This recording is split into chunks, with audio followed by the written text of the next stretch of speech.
Shalom Uvracha. Nous allons essayer de comprendre ensemble d'où vient la notion de Messirut Nefesh, le don de soi qui existe au sein du Ham Israël d'une façon inconditionnée. D'où vient cette force? Cette force nous a été inculquée par une grande personnalité du Tanakh qui s'appelle Rachel. Rachel, notre mère, Rachel Imeinu. Lorsque nous mentionnons le jour du décès de Rachel Imeinu, nous voulons pas uniquement nous rattacher à la grande personnalité qu'était Rachel, mais aussi au vecteur historique et d'identité que Rachel nous a inculqué. Rachel, c'est elle qui a su mettre ses intérêts personnels de côté afin de laisser se construire ce fameux peuple d'Israël alors qu'on allait lui prendre sa place. Elle a dû laisser sa place pour ne pas froisser, vexer sa sœur Léa. Et voilà que par son intermédiaire, tout simplement, se sont mises en place les 12 tribus d'Israël qui vont faire partie de l'ensemble qui s'appelle Am Israël. Rachel a un diminutif dans le monde de la Kabbalah qui s'appelle Knesset Israël, l'Assemblée d'Israël. Qu'est-ce que Knesset Israël? En hébreu, les knos, c'est tout simplement rassembler les choses, amener les choses au même centre. Ce qui veut dire que nous prenons des particules, des parties différentes et nous les rassemblons.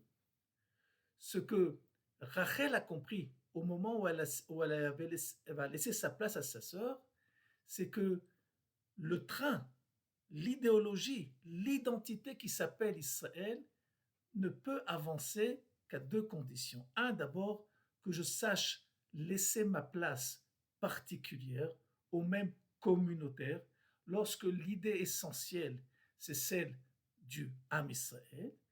Et la deuxième idée, c'est la notion même de ce qui s'appelle le Klal Israël, la collectivité d'Israël. La collectivité englobe en elle-même des différences, des orientations différentes. Ces orientations différentes ont le devoir d'exister par nos caractères différents. Mais en aucune façon, ils ont le droit de prendre le dessus l'un sur l'autre. Et celle qui va nous enseigner cela, c'est tout simplement Rachel. Au moment le plus important de sa vie, de se marier avec Yaakov, où elle va enfin pouvoir réaliser sa vie, elle va savoir se mettre de côté pour laisser se réaliser la grande idée qui s'appelle Israël. Et c'est exactement ce qui se passe lorsque nos militaires quittent leur maison, leurs femmes, leurs enfants, leur travail, tout leur côté personnel, afin de pouvoir venir en aide à d'autres juifs, à d'autres gens qui font partie de cette collectivité, qui ne sont pas forcément d'accord idéologiquement, religieusement parlant avec eux. Mais c'est quelque chose qu'on ne peut pas expliquer. Pourquoi?